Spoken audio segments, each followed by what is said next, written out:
సమస్త లోకములకు కోట్ల బ్రహ్మాండములకు మహారాణి. కానీ ఆవిడ ఏ చెట్ల కింద తిరుగుతుంది?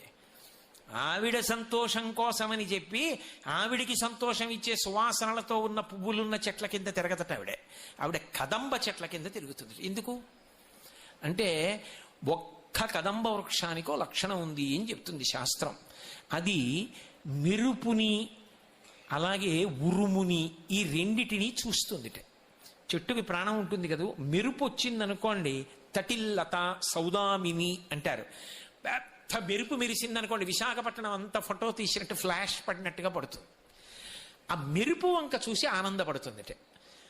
అలాగే ఉరుము, వర్షం వచ్చే ముందు మేఘం ఉరుముతుంది, ఆ ఉరుము ఉరిమిందనుకోండి చూస్తుంది. మిగిలిన చెట్లు అనుకుంటాయిట అమ్మయ్యా మాకు నీళ్లు దొరికాయి అనుకుంటాయిట. కదంబం అనుకుంటుందిట అమ్మయ్యా లోకంలో ప్రాణులన్నిటికీ